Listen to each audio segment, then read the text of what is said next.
All right, so good afternoon. My name is Tyler Taba. I'm the Senior Manager for Climate Policy at the Waterfront Alliance.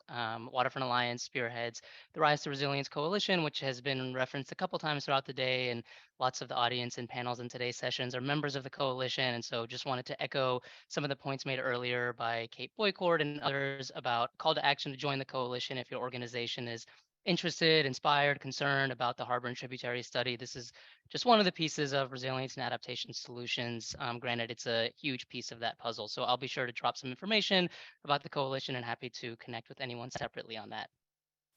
Okay, so transitioning into today's panel, I'm really excited to be moderating this panel. And we heard a little bit this morning from Amy about equity in the Army Corps process being of utmost importance to communities in our region. And so we've excited to invite Anthony Rogers Wright, the Director of Environmental Justice at New Yorkers for the Public Interest, to discuss the impacts of the process and the projects on environmental justice communities and to highlight some of the key questions we should be asking to ensure that we see equitable outcomes. That will be followed by two presentations on tools that can be used to inform your public comments. The first presentation from Hillary Ho, who is a second-year graduate student in Columbia's urban planning program and will share a community resilience mapper tool, which can be used to identify community-based resilience plans. And then Joanna Lawton of Rebuild by Design will share their team's research into New York City neighborhoods that could face direct or indirect risks of climate displacement in New York City without a comprehensive climate adaptation plan. So just a reminder that questions about all three presentations will be answered at the end of the session, and please submit your questions through the Q&A function. So with that, I will pass it on to Anthony.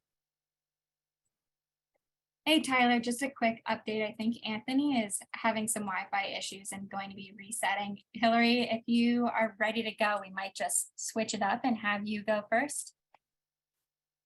Sure. Yeah, let me just get on video and then share my screen.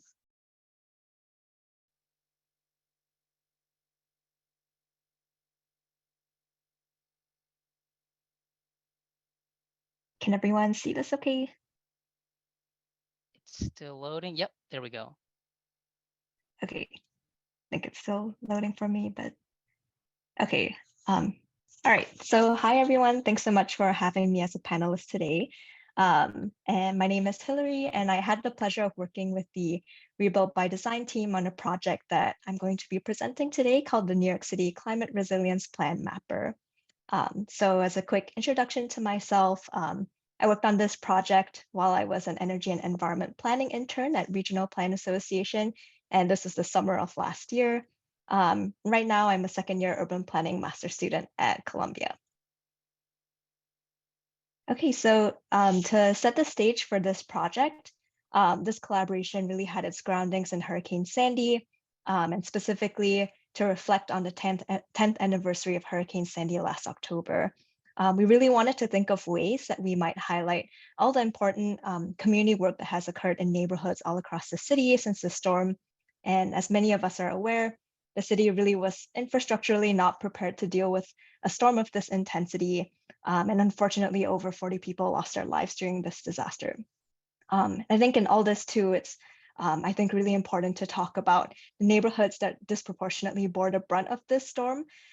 These are neighborhoods that tended to be lower income, that house BIPOC communities, and historically have experienced greater environmental impacts. So with that context in mind, some of the main goals that we had for this partnership between Regional Plan Association, Rebuild by Design, and Environmental Defense Fund was really to partner with community groups and also emphasize the work of these groups in order to put New York City on a 10-year path to equitable climate resilience. So there were two main aspects to this collaboration. The first of which was really to highlight climate-based climate resilience plans at a local neighborhood scale through an interactive mapping tool that would be publicly accessible. And then also related to that is another aspect of work that EDF is really leading the charge on, which looks at developing goals and indicators of resilience, specifically as articulated by community stakeholders. So this presentation today will focus on this first bullet point, which is the work that I did to develop the interactive mapping tool. Okay, so in short, I think the main goal for our mapping project was I think simply to very clearly say that the city absolutely does not need to start from scratch to come up with larger citywide climate resilience strategies. So as you'll see later in the presentation, there's already a ton of work that has happened all across the city.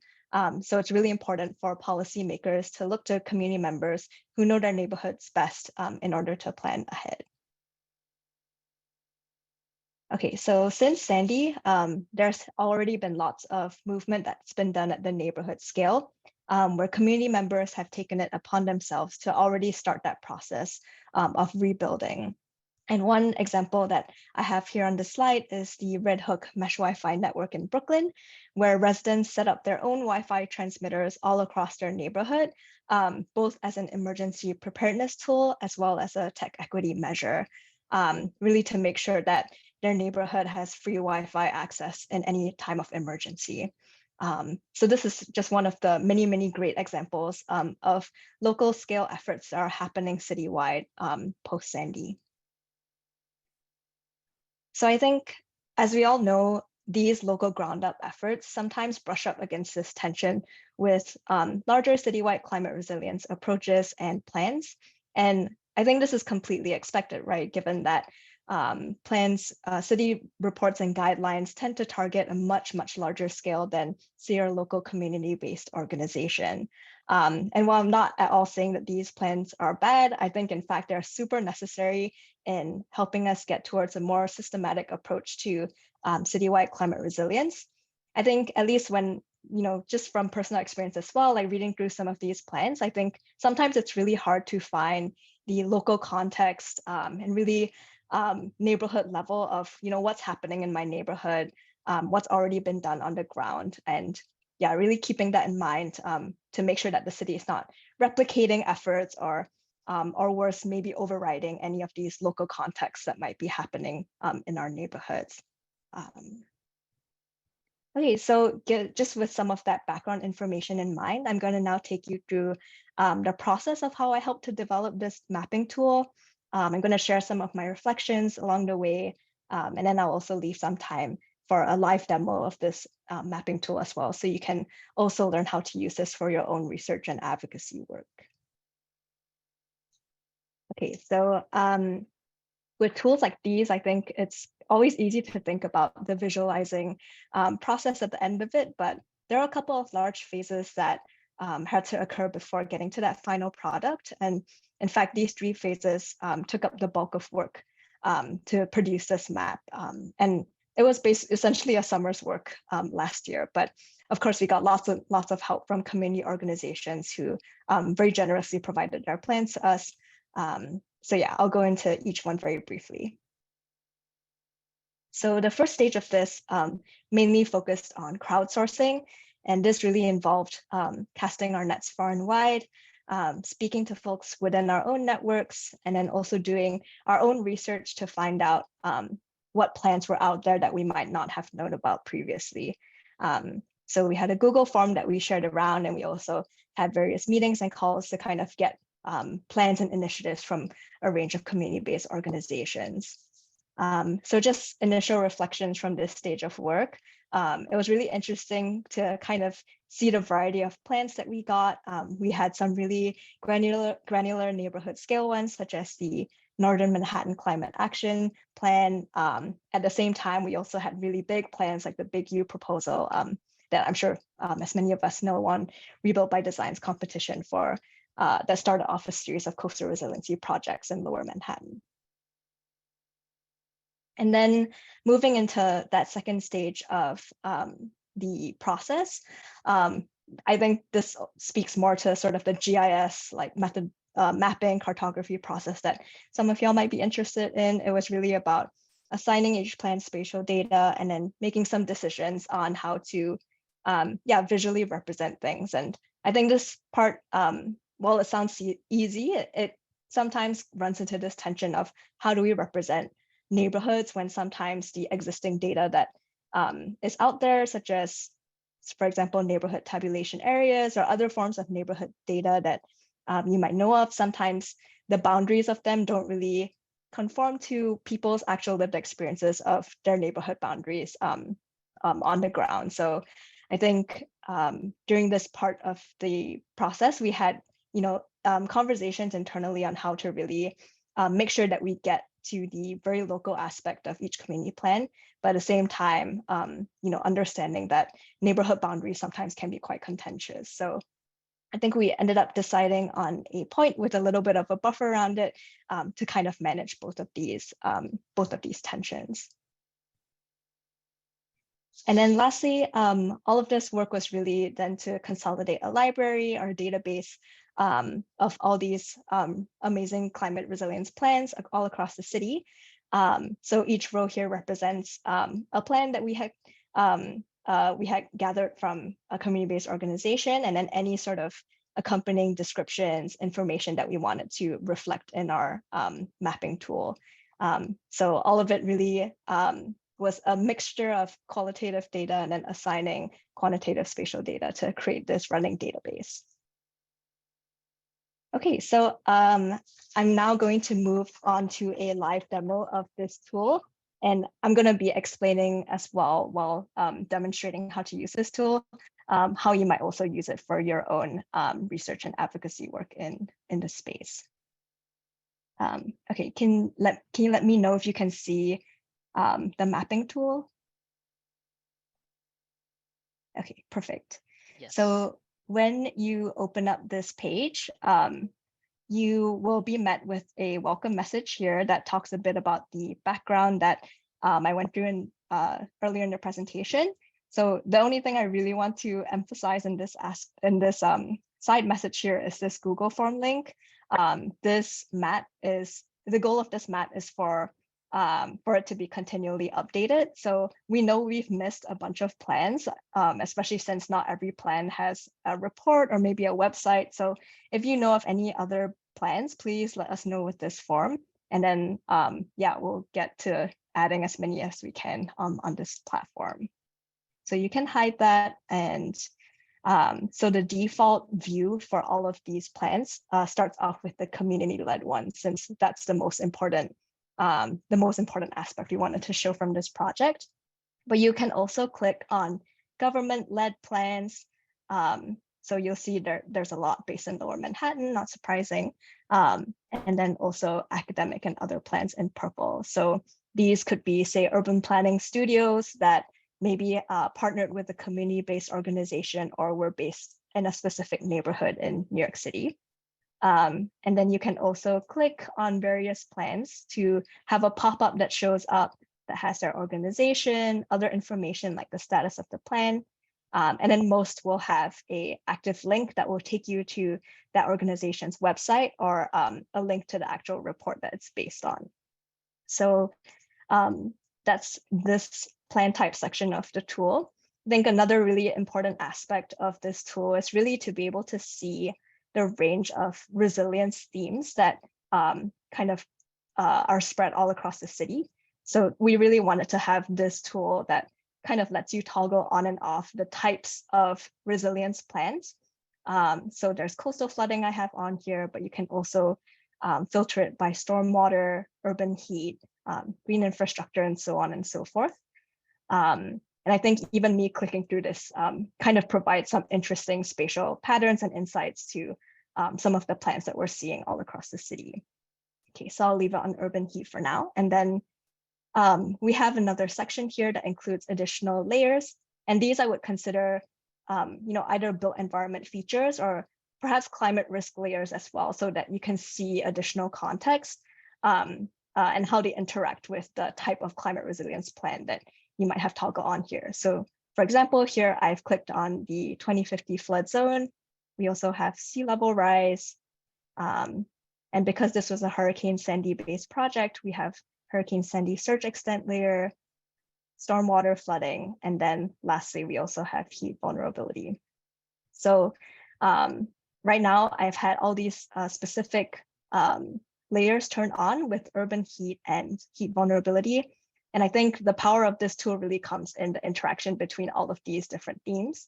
Here you'll be able to zoom in and say, look at a set of neighborhoods that maybe have high heat vulnerability risk, and then zoom into specific plans that focus on say urban heat. And you can also move on to areas that maybe have high heat risk, such as this area in Queens here. But right now, there, at least in our like outreach, have not come across any community-based plan that focuses on urban heat. So this is just an example of how you might be able to use this and interact with this tool. I'm going to switch back to the presentation just to wrap up. So I have the map link here. Please do use this map for yourself. And again, please feel free to add your comments and suggestions on that Google link that you will also find in the map. And yeah, I've also included my contact information, so feel free to reach out to me for any questions. Thank you so much. Great. Thank you, Hillary, for going through that. And I think we have Anthony here with us now, so we'll turn it over to him and then to Joanna, and then we'll open the floor for questions about all of this. So Anthony, if you're ready, then I'll go ahead and pass it over to you. Thanks so much, Tyler, and sorry for my tardiness. I think the strange weather did not agree with my office's internet, so it's reboot, but thanks everyone for your patience. I'll just introduce myself quickly and then I'll jump in to my little slide deck that I prepared for y'all, and really want to give props to the former speaker. That was just a really thorough presentation, so thank you for that. And so my name is Anthony Karifa-Rogers, right? I use he and his pronouns, and I currently serve as the Director of Environmental Justice with New York Lawyers for the Public Interest. We are steering committee members of the 320 coalition, member Coalition Strong New York Renews Coalition.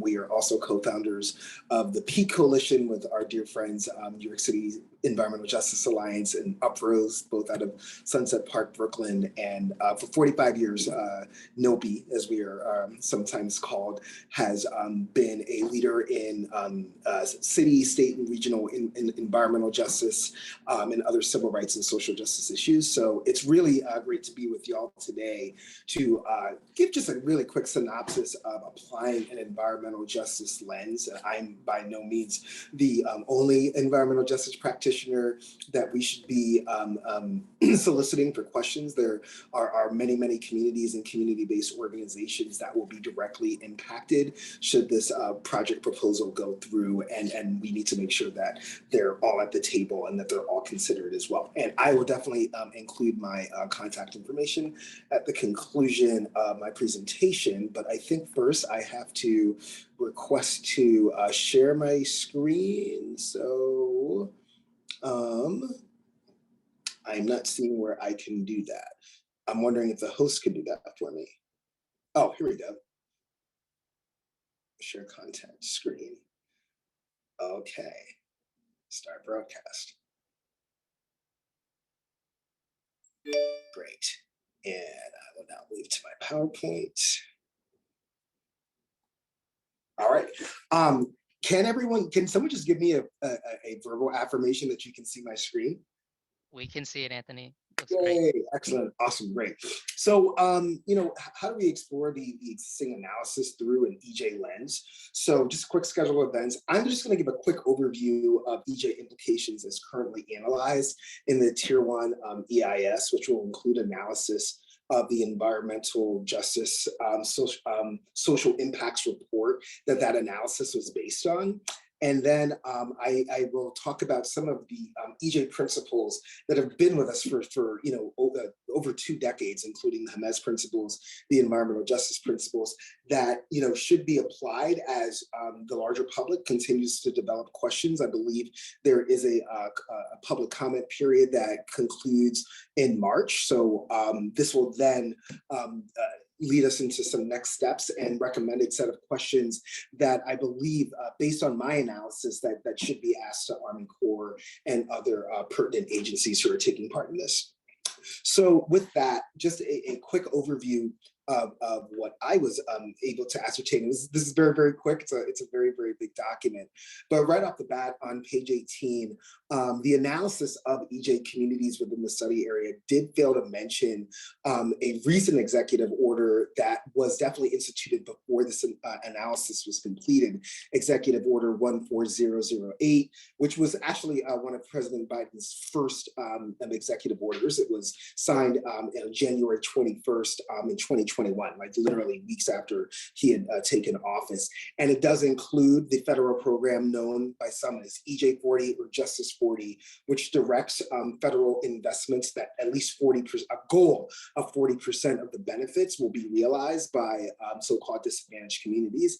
And this absolutely does apply to Army Corps. I was in a good discussion with Rebuild by Design about this, and I can confirm that. So it's a little curious that the analysis does not include consideration of these two very, very important developments in the federal government that will certainly have implications on a project of this size. I would also add that it's very, very, very important and imperative that the Army Corps is clearer and more transparent on the scope of work completed within New York State and New Jersey and the Council on Environmental Quality to identify disadvantaged communities. There's a statement in the existing EIS which says that Army Corps is working with these entities, but I couldn't find anywhere in the analysis of where this is broken down and what the conclusions are. And this is really, really, really important because we have to distinguish between disadvantaged communities and environmental justice communities. And the simple way of distinguishing them right now, and feel free to reach out with more questions, is whereas all disadvantaged communities are environmental justice communities, not all environmental justice communities do qualify or characterize as disadvantaged communities. And this has lots of implications as it pertains to precedent, as it pertains to investments and money, and as it pertains to the level of analysis that needs to be done to make sure that these communities are properly protected and included throughout the entire process. Another thing I found was on page 455, a really interesting sentence which said that the analysis was solely geared to how EJ communities would benefit from the project, but we don't talk about short and long-term impacts, adverse impacts as well as beneficial impacts. And this is something that we would like to see for a more thorough and complete an EJ analysis. Next, there's a whole section on the construction impacts, and in a very interesting table that evaluates what the impacts of the construction phase would be, but not very, very clear. And if I'm being really, really honest, kind of a very Byzantine approach. Having done over 200 plus environmental analyses for federal and state environmental documents, I'd never seen this type of analysis, which is not to say that it's good, bad, right, or wrong, but it certainly is not as accessible and informative enough for the community to be able to really, or the various communities, I should say, to be able to participate in the process and develop a set of questions to ensure that the analysis is covering as much as possible. And so we should also be talking about additional metrics when we're talking even just about construction impacts, short and long term, including impacts to transportation patterns, which is a big deal for many environmental justice disadvantaged communities that don't have as much access to, say, subways or other transportation corridors. So this could have like massive implications on how people get to work, how people get their children to and from school, and how they even just go grocery shopping. So we'd really like to see more analysis on that, as well as on short-term and long-term air quality impacts, which we know is a big indicator in determining whether a community qualifies as disadvantaged or not. And then finally, what I would say on the overarching EJ analysis is that we need a lot more discussion on how public comments. There were 9 public scoping meetings. There were only supposed to be 5, but 4 more were added to accommodate some members of Congress who also wanted more information, which is very, very good to see and encouraging. Yet we still have not been shown like the nexus between how those comments were considered and how they inform the current EIS, or will inform the final EIS, and more explanation on that would be really, really great for the public. So just moving to my next slide here. Hey, Anthony, Sorry Yes. to interrupt. There's just a box in the middle of the Yeah, presentation I'm that seeing says that. tap and hold. Oh, there we go. I think it went Okay. away. Did it go away? Yes, it's gone. Okay, Yes. sorry Okay. about that. Thank No, you. thank you. Yeah, no problem at all. So this slide really focuses more on the environmental justice reports that was utilized to inform the overarching analysis that we currently see in the draft EIS. And it's a September 2022 report entitled "Other Social Effects / Environmental Justice Analysis," completed by some consultants who I'm not familiar with.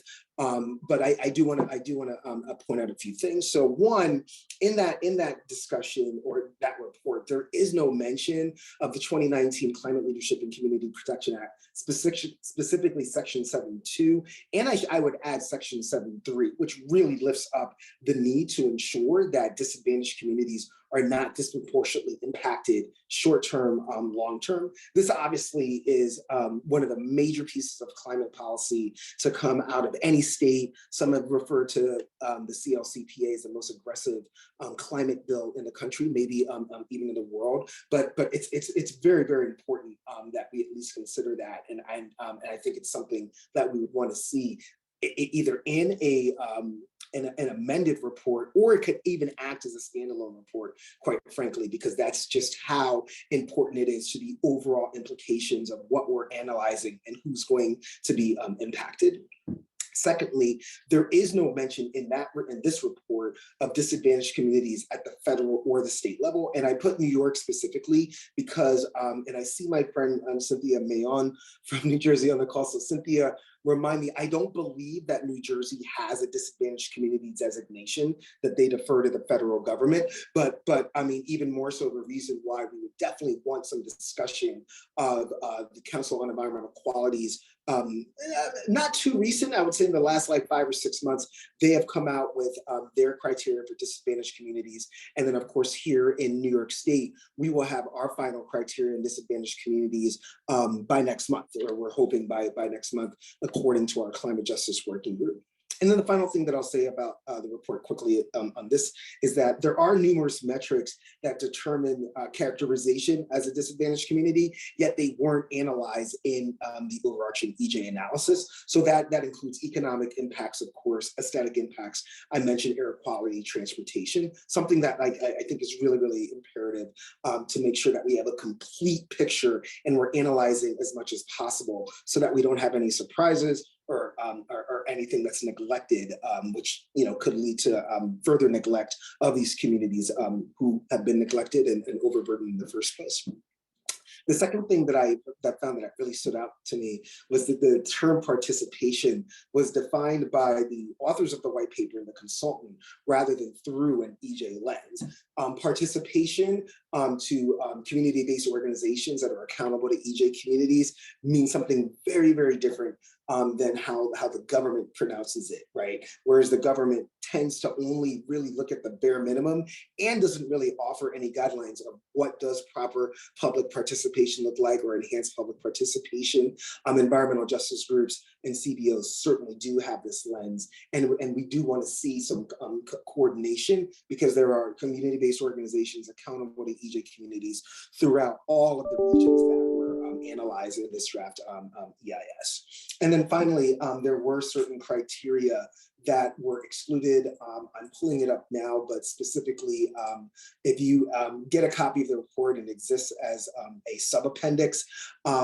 One of the tables, table 3.2, for instance, did not include criteria including home damage, previous home damage, into their analysis, inundation of distribution points for emergency supplies, evacuation zones, mental health improvements due to perceptions of increased safety, people who experience social isolation, uninsured populations, and things like that. And not great explanation as to why they were why that criteria was rejected. I would say that, like, as it pertains to evacuation zones, there is a good explanation for the reason for exclusion, and it's because data was not available for the entire project area. That seems to be, a good reason. But some of the other reasons for excluding those criteria, I don't think would necessarily be acceptable to the communities in question. So it's something that that we probably want to look at. That all said, moving on is, what would it look like to actually apply an EJ lens as we're going through this process? Many of you on this call hopefully have heard of the Jemez Principles for Democratic Organizing, which emerged from a December 6th through 8th, 1996 convening in Jemez, New Mexico, the working group meeting on globalization and trade. And this was these principles this was the first People of Color conference on the environment, were adopted, and they've been with us for a very, very, very long time. Oh, I'm sorry, second People of Color conference. We'll get to the first one in a second. But what would it look like to apply a Jemez Principle lens as it pertains to public participation and overall analysis of environmental justice, disadvantaged justice communities, and the potential impacts that this project would place upon them? So I'm just going to quickly go through the Jemez principles. Principle one, be inclusive. I think that's obvious. This includes developing alternative policies and institutions through the consent and the recommendations of the people who are being impacted directly and indirectly. We want that to be different than tokenism. So we're not just picking and choosing certain people in the community who may benefit or may agree with us. We want to make sure that we have a full range of wisdom, a full range of experiences, a full range of age groups, professional affiliations, etc. Not just with certain people, because that's not inclusivity, right? That's selective inclusivity. And then, we want to build the inclusiveness that we want to see in our world, in our movement, in our communities. So we're starting to think, what does like real inclusivity look like from a Jemez Principles lens in this context? We emphasize bottom-up organizing, and that I think builds off of this idea of tokenism. As I said, we want to reach all levels of leadership, of membership, of membership of communities, memberships of different attributes within those communities, so that we have a full palette and that we understand that we're actually making informed decisions based on the information that we get from these various ranges of leadership and membership. And then we also want to strengthen the base that provides our credibility, our strategies, and our mobilizations. And we strengthen that base by ensuring that we're including their recommendations and establishing a clear nexus between those recommendations and the ultimate decisions that are made. Absolutely always let people speak for themselves. This is something that we run into quite frankly, too often, where we have a game of telephone being played. Well, this person said they do like the project, and another person hears that, another person hears that. But sometimes that person wasn't, or many times that person was not, or that entity was not directly spoken to and given the opportunity to say, actually, this is what I think. So we have to listen to relevant voices of people directly affected. And I would say to some extent to people who are indirectly impacted as well, depending on the level and intensity of the impact. And we want to have spokespersons to represent and be responsible to affected constituencies. And what that means is that when we're really reaching all levels of leadership, that tends to also put us in a position to be speaking with people and having people who are accountable to communities, right? They've been given that accountability because they've earned trust of those communities over years, months, or however long that is. But those spokespeople, have to have a demonstrated acumen of accountability to the communities that they are speaking for, as we are also letting people speak for themselves. And I know that's a little confusing, so feel free to ask me some questions as I get to this. And when you're speaking to these different entities, and if you're one of those entities, the role has to be clarified. Your role as an organization, why are you in this community? What is your relationship with this community? Are you really in a position to be making decisions or assuming positions of leadership? Extremely important that we ask those questions as well as receive that information. And there's just 3 more principles to go through. We work together in solidarity and mutuality.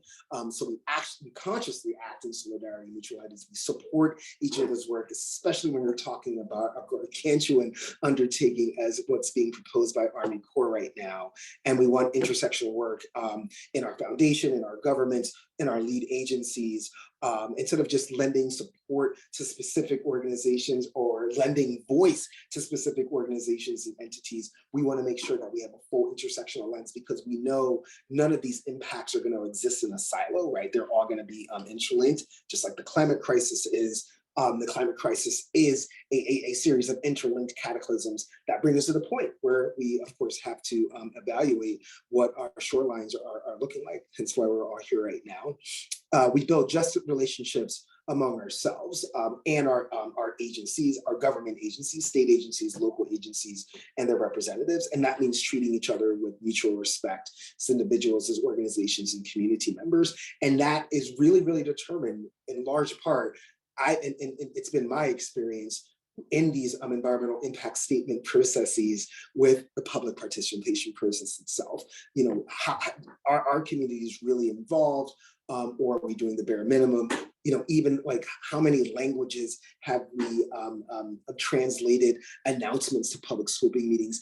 I mean, are we providing childcare for people? All these things need to be considered when we're talking about building just relationships. Building just relationships, of course, leads to increased amount of trust, and increased amount of trust leads, of course, to more successful undertakings, especially ones of this scale. Defining and developing just relationships is a very, very long process, especially when you're talking about disadvantaged communities and Black, Brown, Indigenous, poor, and other marginalized people who have very complicated relationships with government entities. So it's not going to happen overnight. It's not going to happen with one scoping meeting or one public participation meeting. It is an ongoing process. It requires attention. It requires patience, and it requires being conscious and intentional. And I think I'm speaking to Army Corps if I was speaking to anyone, and all the other project proponents, that defining what that just relationship definitely requires a lot of community input, for sure. And we want to coordinate and be accountable to one another. And what I would say, what that means mostly to me in my experiences with projects of this scale, is there shouldn't be any surprises, especially impacted communities shouldn't be finding out pieces of information that the lead agency didn't provide for them, because the moment that starts to happen, that trust starts to dissipate. And that's when we get into contentious situations that lead to including but not limited to litigation, which can sometimes slow up and even prevent projects that were intended to be beneficial and be helpful, as the EJ analysis indicated, which I stated earlier. And finally, commitment to self-transformation, and this sometimes is the hardest one. The self-transformation of not just ourselves, but our agencies, our government agencies, our lawmakers, etc. We want to change the operating mode from individualism to centering the best needs and desires of the community, of course, to the extent that's possible. We walk our talk, so we're going to put out statements, or we're going to cite different sections of the Code of Federal Regulations regarding what public participation looks like. And it's important to note, by the way, that there are, by law, public participation is required. How that is administered has not necessarily been reified by law. But yes, if we're going to cite these laws, if we're going to cite environmental justice as a major issue, then what does that look like? How do we actually exercise that? How do we demonstrate that when it becomes game time and we have to start talking about alternatives to projects, what we need to do for mitigation measures, and all those and so many other things. And we must be justice, we must be peace, and we must be community. And when I say peace, I'm not necessarily talking about militarism, although I definitely am. But peace also means peace of mind, knowing that your community, which has been so marginalized and subjected to so many assaults on public health, that you're going to have peace of mind that this project or any other project isn't going to contribute to that, which allows folk to be community. So wrapping up on what applying an EJ lens will look like. These are 5 overarching questions to inform people in the community and other interested parties to Army Corps and other agencies that are involved with this. These questions are derived from my previous position at Climate Justice Alliance. Cynthia's on the call, helped with this as well. It comes from a people solutions lens to a Green New Deal, but I think it's extremely germane to from a macro sense. And so it's 5 simple questions. Who tells the story? And that also means like, who's at the table? Who is explaining what the baseline conditions in a given community or a given region? You know, is it just academics or is it people on the ground? Because they have a lot of institutional knowledge as well, and probably know some things that many of us would never even think of. And it's very, very important that they are part of the narrative. We say in the climate justice world that narrative really does represent the seeds, and everything that grows out of that is going to determine on how healthy, inclusive, and equitable that seed is. Who makes the decisions? Are the decisions extremely top down? Are they more lateral? Who's at the table when these decisions are being made? Are there any surprises? Very, very important. Who's benefiting and how? You know, yes, we want our communities to benefit from increased protection, as we know that to some extent we have to adapt to a climate crisis that's in runaway mode right now. But when we're talking about job creation, procurement, business development, you know, are people directly in the community going to benefit from this? How can they benefit from it? And what are the ways that they can get involved to really enjoy these benefits and realize these benefits? We always have to talk about, and I think I covered this in my analysis of the EJ sections. What else is this going to impact? You know, not just the things that we arbitrarily pick and choose, but you know, there are cumulative impacts that always have to be considered. Whenever we don't consider cumulative impacts, that leads to more long-term impacts. And that's also a trust breaker right there. So it's really important during our scoping, which is why, you know, none of these questions exist in a vacuum or in a silo. You know, they are all cumulatively and synergistic. And then finally, how will this build or shift power, you know, especially for the communities that are implicated? I don't know how much time that I have left, but 2 more slides. Applying germane EJ principles in this case, this comes from the 1991 Principles of Environmental Justice at the first People of Color Summit on the Environment. 3 quick principles. Environmental justice demands that public policy be based on mutual respect and justice for all peoples, free from any form of discrimination, bias, and I would add to that ostracization, right? Making sure that we're being inclusive as well. And environmental justice affirms the fundamental right to political, economic, cultural, and environmental self-determination of all peoples, especially when we're talking about potential activities that could alter a neighborhood, whether that's necessary or not. The people still have a right to be a part of that process and to determine like how this is going to be impacting them. And then finally, and I think we've already spoken about this, environmental justice doesn't affirm, but demands the right to participate as equal partners. And that's key, right? That's a key variable to this overall statement. Equal partners at every level of decision making, and sorry about that, including planning, implementation, enforcement, and evaluation. And then I'm just going to end here. Just some overarching questions for the community and other interested parties for U.S. Army Corps. How FMS principles of environmental justice and other grassroots derived analysis frameworks inform the Army Corps public participation process? Where and how does Justice 40, Emergency Planning and Community Right to Know Act, which is a federal policy, Climate Leadership and Community Protection Act, fit into this overall process? Because we haven't seen enough of that thus far. I could be wrong, but from what I've seen, what are the short-term and long-term economic implications for this proposal? And does an economic implications analysis exist? And can the United States Army Corps of Engineers complete a series of community impact assessments for each region? Community impact assessments, as I'm wrapping up, is a very specific analysis that is derived from the California Department of Transportation, something that I had a part in developing way back in the day, like back in the early 2000s.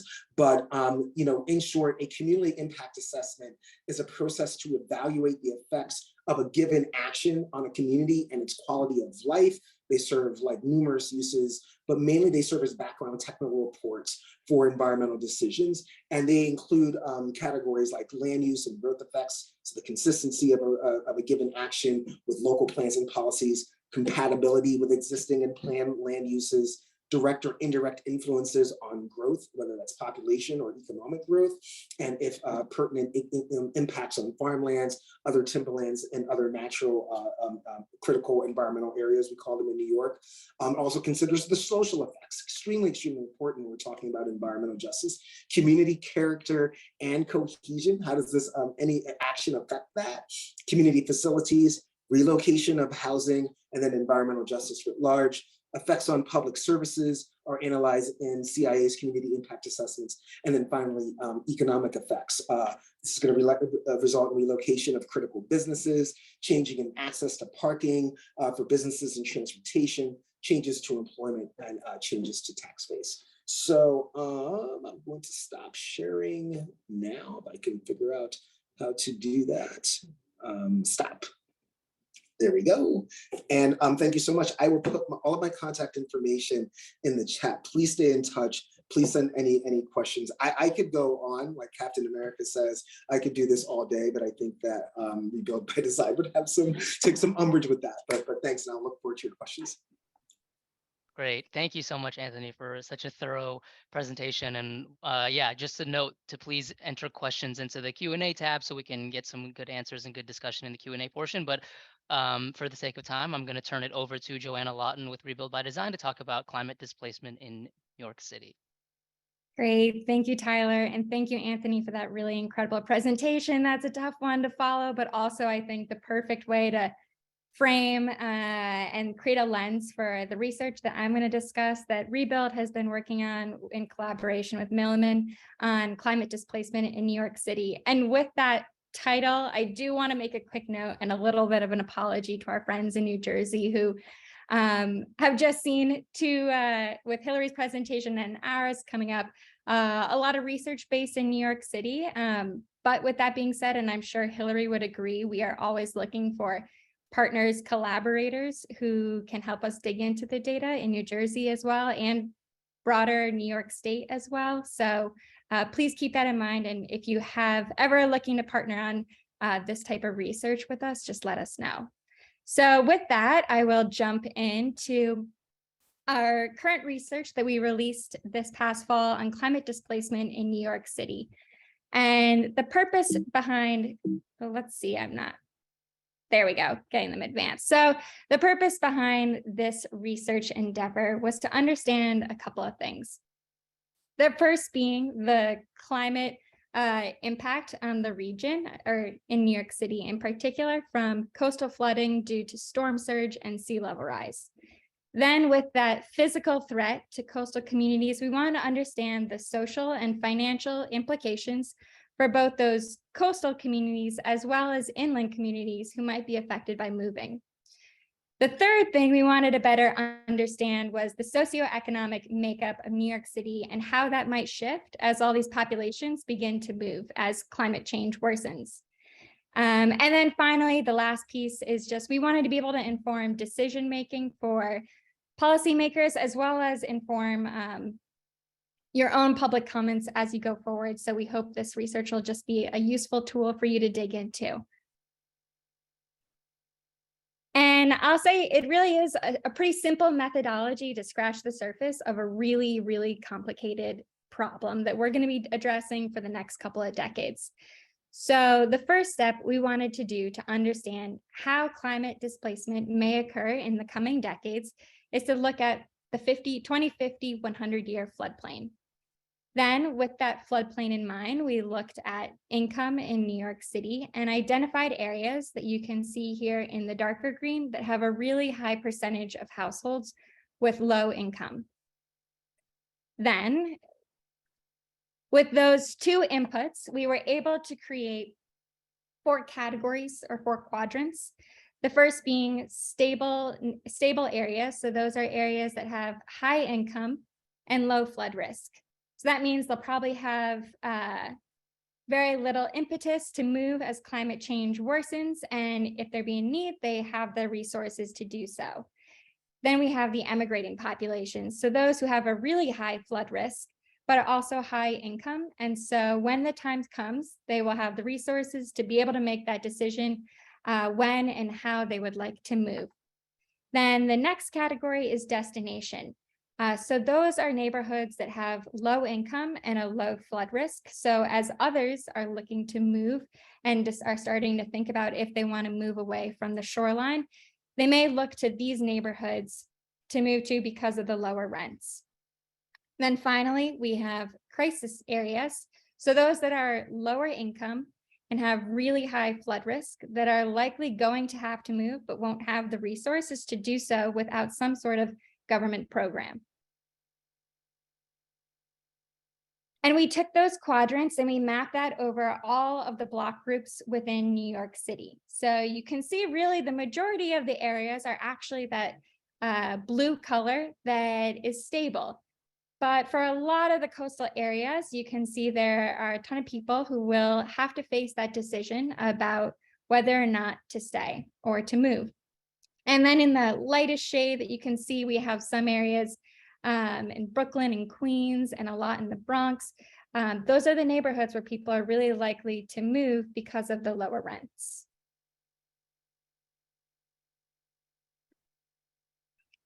And then finally, the next step of our research was to better understand what's the demographic breakdown in these areas that we were looking into.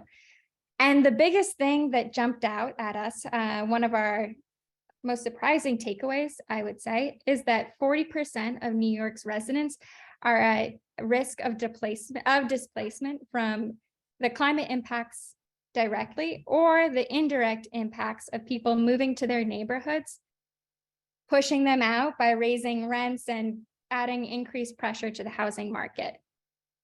Another big takeaway that we found was in these areas that people will likely be moving to, these destination areas, over 1/3 of the population already is at low income and living in poverty. So we hope that with this data and this breakdown, again, that local and state representatives or decision makers will be able to start using it to think about some sort of comprehensive planning for some sort of managed relocation program.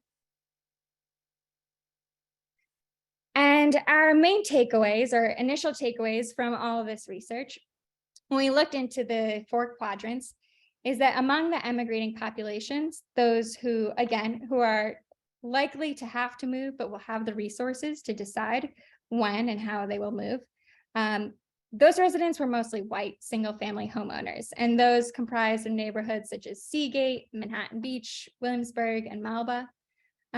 Whereas the destination areas, the population in the destination areas, were predominantly communities of color living in rented multifamily dwellings, where the current median rents were the lowest across the city. And that included neighborhoods such as Brownsville, Bushwick, Harlem, and Morrisania. And then we found with the crisis population, those residents comprised mostly of, again, communities of color living in multifamily rented units. And that comprised of neighborhoods such as Coney Island, Rockaway Park, Seaside, East Harlem, and the list goes on. And we also found, I misspoke. So this, in the crisis population, the rents were the lowest across the city, not the destination population, though those also had very low rents. And then finally, the stable population, we found that the majority of residents in New York City, roughly that comprises of 5 million residents, were predominantly white, and they were less likely to be impacted by others moving around as this climate migration occurs.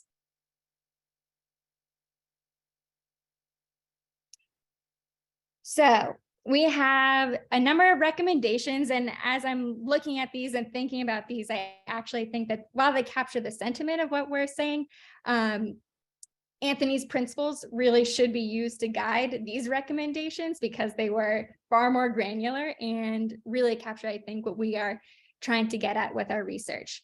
So our number 1 recommendation is that the governments develop a voluntary bio program that is informed by communities with communities who will be directly impacted. The second is that the government plan and create affordable housing in the neighborhoods that are likely to receive a large influx of population. And again, we want to make sure that that planning is done with the communities who will be directly impacted.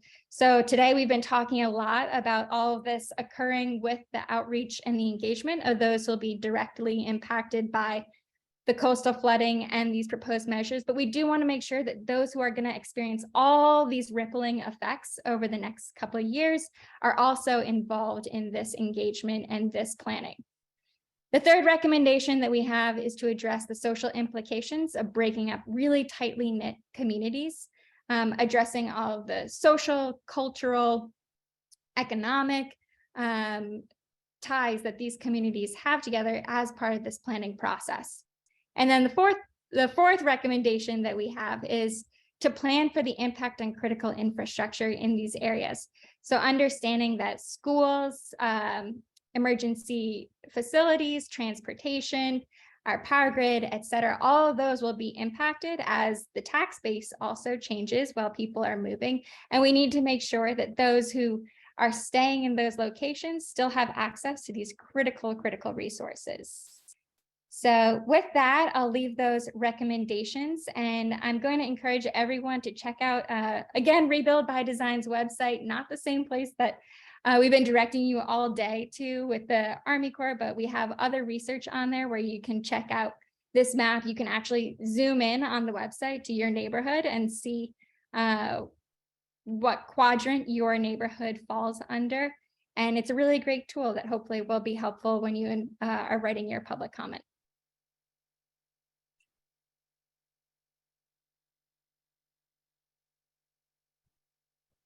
Awesome. Thank you so much, Joanna. I guess so now we'll move into the Q&A portion. Maybe we'll start off. There was a couple questions in the chat, and then I have a few questions here. I don't know if we're gonna keep this slide up or if I should, if you want to stop sharing your screen, and then we can jump into questions. Okay, great. So one of the questions that just came up in the chat is from Shino, and it's, I think, an important topic that we've heard quite a bit, and so it might be helpful to get the panel's thought on this. So communities most impacted by changing climate are environmental justice communities, and the need for resilience is obviously very urgent, but at the same time, to do this right, you know, Anthony and others alluded to this taking a lot of time because it takes time to build relationships and build trust. And so how do we sort of reconcile the tension between the need for action and authentic co-creation, collaboration between environmental justice communities and the Army Corps?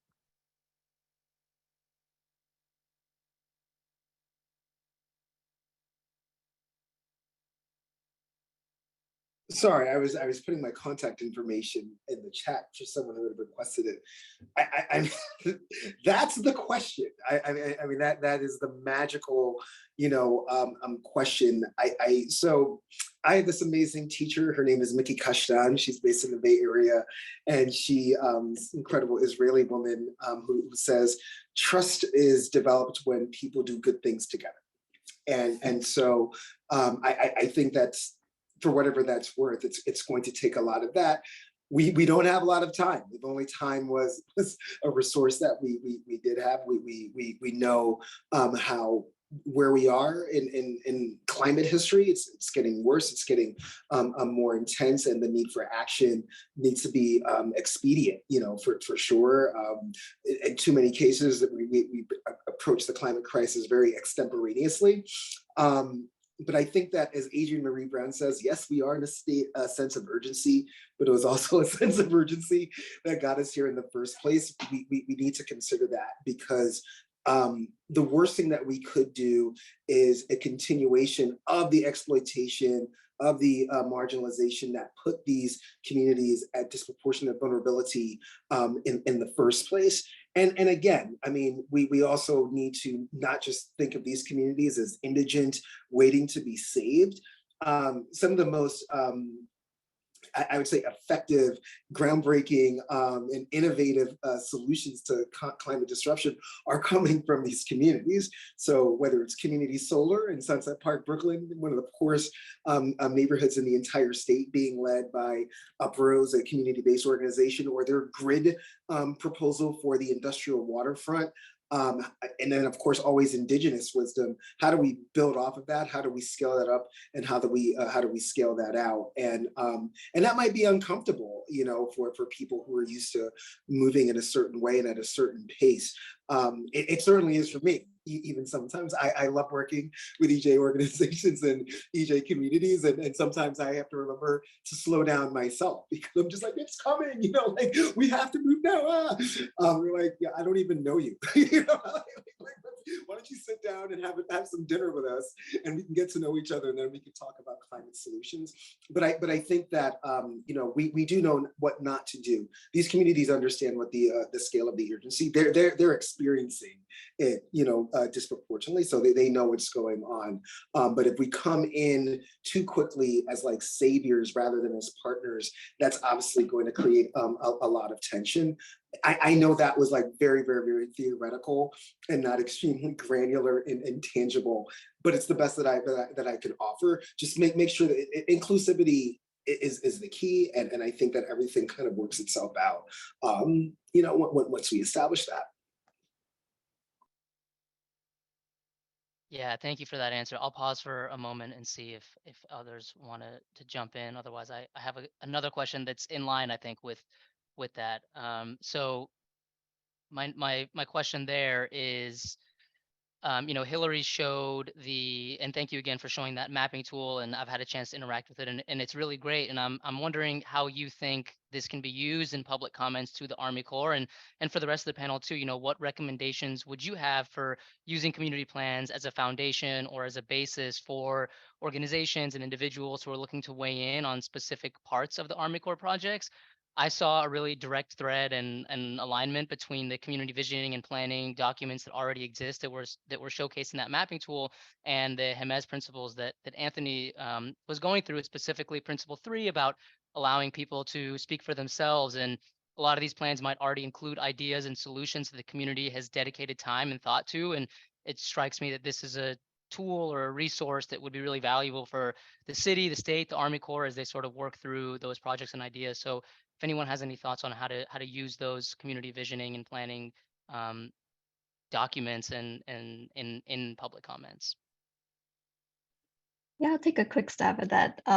Yeah, like thanks so much for sharing all your presentations to my co-panelists.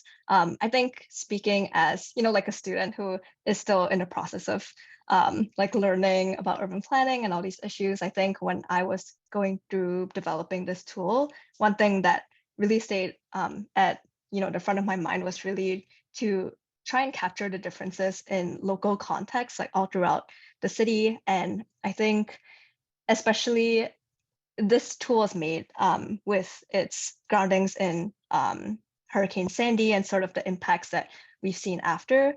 But I think it's still very applicable to larger scale sort of climate resiliency, I guess, plans that are being proposed that maybe speak to a variety of local contexts and how that might affect individual neighborhoods. So I think it's still really hopefully going to be quite meaningful to be able to use a tool like this to really map out what are the kind of climate resilience plans and also local neighborhood built environment and climate risk contexts are going on in your own neighborhood, where you stay, maybe where you work, maybe where you organize as well. I think I want to also think back to maybe the last slide on Anthony's presentation. I think I really resonated with one of the recommendations that you proposed on, say, having this community impact assessments, and how it's really important to be able to look at how much these larger plans are going to be compatible with your local neighborhood context, especially what's already been going on, you know, on the ground, like what's already been organized and what's already the conversations that have already started to take place in those neighborhoods, and really trying not to like override those contexts. I think that's going to be really important. But yeah, I really hope that it can be helpful when you make your own public comment as well. And let me know if there are any plans that I'm sure that we're missing. Yeah, thanks. Great, thank you, Hillary. So another question that came up is in response to Justice 40, and something that came out last year in March was the Assistant Secretary of the Army for Civil Works issuing an environmental justice implementation guidance to the Army Corps of Engineers. And in that memorandum, the Corps outline, or the Assistant Secretary outlined the need to modernize the civil works program and to better serve the needs of disadvantaged communities. And I'm wondering, maybe Anthony, this question is best tailored for you. You know, what would this guidance look like in practice? And is it just recommendations? Is it something that would be mandated? And how can we, the community and as individuals, sort of advocate for the Corps to include this guidance in the specific study as the project continues to progress? It's such an auspicious question.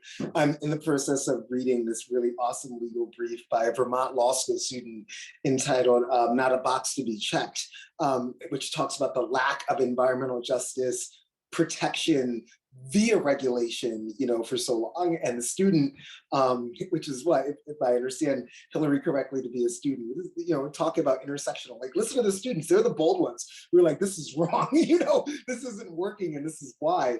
And this student, brilliant young woman, it's like, we have all of these guidelines, but we don't have any mechanism for enforcing those guidelines. So what we have is a bunch of ideas and recommendations. And she kind of said, it's kind of like driving in New Orleans. Like, yeah, there's stoplights and whatnot, but they're really just recommendations to stop. If you've ever driven in New Orleans, you really can do whatever you want. So what this could look like is, and again, we can borrow from things that already exist. In California, for instance, under the California Environmental Quality Act, if there is to be, if there's an impact that has been analyzed, a potential impact, before a permit is granted for the overall project, you have to develop what's called a mitigation and monitoring reporting program, which is evaluated and throughout the process of a project's lifespan, or the construction phase, or the operation phase. So why not Army, why shouldn't we do that? It's like, sort of like, here are the guidelines,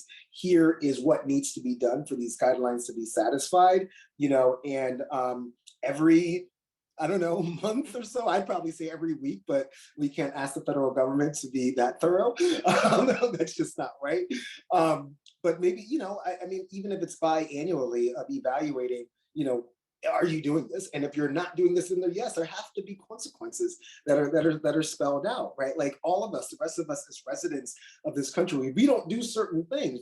There are consequences, right? Whether we get locked up or fined and whatnot. And so I think even just seeing that does two things. One, it does express and demonstrate we're taking this seriously, and we're going to hold ourselves accountable, but two, it's proactive. Too often what happens with environmental justice practitioning is that an insult happens, Keystone XL pipeline, Dakota Access Pipeline, stormwater mistreatment here or there, and then post hoc, we figure out the solutions, and the harm has already been done. So, I mean, I think that these guidelines just need a little bit of teeth. Is what I would say, right? It puts some teeth on those guidelines, because otherwise it seems it's just like a very, very self-fulfilling exercise that is cathartic for Army Corps, but not necessarily effective and beneficial for EJ communities. Thanks, Anthony. I want to give a second to see if anybody else wants to respond to that.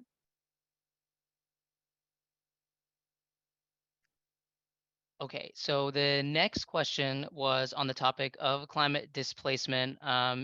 What can happen to avoid this? Maybe some of the components are already baked in, but what strategies can mitigate or ensure that we take this seriously and avoid some of those sort of worst case scenarios that were pointed out in the report that Joanna presented on? Yeah, I can take that question. I think the short answer to all of that is a comprehensive plan, to have planning with the communities who are on the coast and who are inland. And then with that plan, you have it planned relocation not necessarily be a worst case scenario. If you have options in front of people that are actually could be favorable, that are informed by what the communities would want in a program, then it's not going to seem like it's that very last ditch effort to get to safety or to prevent displacement. It actually has all the input and all the lessons learned and that knowledge from communities already baked into the plan itself. And I would say, like, I know that New York City and the state and New Jersey are already thinking about this, but we're really at that critical time where all that input can inform heading off a lot of these concerns and mitigating any of that displacement. Yeah, absolutely. And I think that that sort of gets to another question that Dan Gutman put into the chat about how do you feel about the Army Corps' plan that proposes no storm protection for many communities, including Marble Hill, Hunts Point, Port Morris, Soundview, Astoria, South Williamsburg, and South Greenpoint? And I'm wondering if anyone wants to respond to that, the challenge that exists for communities that might not be included in the Army Corps' tentatively selected plan. I think it does get into what Joanna's talking about a comprehensive approach from the city or from the state to ensure that communities are not left behind, even if they may not be captured in this project. But I'll open it up to the panelists to see if anyone has any thoughts on that. Yeah, that's a tough question. I don't know if it's as much a question for us as it is a question for the Corps and for the city and the states to say, what are you going to do for these areas that are not already part of the plan? What's the alternative? So yeah, truthfully, I would push it back to the others and ask, what are we going to do? Yeah, I think that's right. Let's see, we have a couple of more minutes, and I see a question here from Gabriella Velarde Ward about environmental justice in Staten Island, specifically a mobile home community nearby, folks being elderly, disabled, and low income. And when asked about flooding in the area, there's a lot of, I think, controversy and tension about relocation. And so what are some ideas that maybe folks on the panel can point to start having those difficult conversations, and should we have those conversations, and if we should, what are some approaches to maybe starting that dialogue? I see Anthony sign it. I agree. That is a big question. I would first point to some like really great resources that other organizations who have been working on this conversation around climate migration have already put out. Like the Climate Migration Network did a great report where they talk about how the sort of language you should use when talking to people about displacement. And as soon as I think of a name, I'll put it in the chat for everyone to check it out. But again, I think that first, communities often do know how to talk to each other their best than having a government or an outside organization come in and put an option in front of them that isn't necessarily ideal. So I think starting those conversations with your neighbors is great, and already building up that strength and that social resilience when you're looking at your community's risk together is an amazing place to start. I don't know if I have the answers yet on exactly what that conversation will look like. I will also make a quick plug.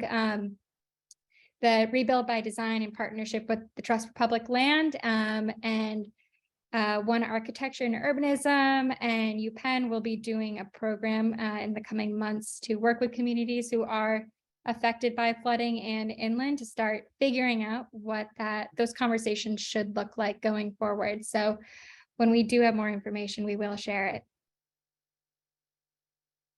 Yeah, that's a great answer. Thanks, Joanna. And I think you're right. Communities know how to speak to each other best. I think that was a great way to phrase that, and not having it sort of top-down approach. I think that's the fear, and that's maybe how typically conversations have gone in those kind of cases. So just one last question. I Anthony's presentation pointed to an intersectional lens, excuse me, and lending support and voices to other organizations. And maybe someone can speak to the importance of knowledge sharing and comment sharing over the course of the next month or so before the public comment deadline, and what strategies can be used to elevate the concerns and ideas and overall comments from environmental justice communities. How can we really prioritize those and center those needs in this process? Yeah, I mean, it's similar to Johanna's last answer to your last question. These communities also happen to produce some of the best organizers in the world. And so, I mean, I think that even when we are approaching public comments to federal documents, we can still put on that organizing lens and that organizing hat for, how are we going to, coalesce all of our if there are disparate concerns, or if they have a central theme, how are we going to transmit this in a way that we're all represented, or we all feel that our voices are represented? And then yes, I mean, I would definitely have your own people-centered, community-centered town halls about this. We don't have to always wait for government agencies to have town halls. I would add that you'll probably find that community-led town halls have better food and better music, and probably would include free childcare for people as well. This has been my experience anyway.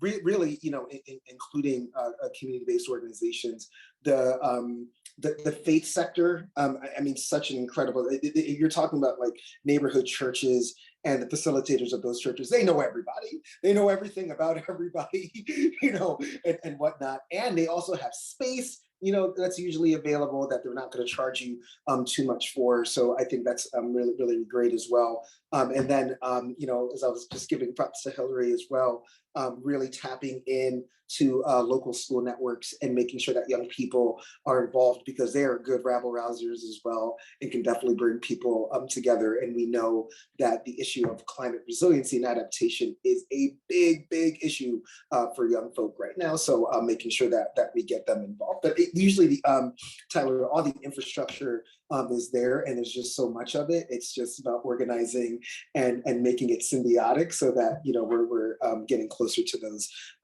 unified goals that we all want. But yes, when we're talking about potential displacement of people, especially just going back to your question, it's hard. You're gonna have a set of people who are like, I'm never leaving. Like, this is my home.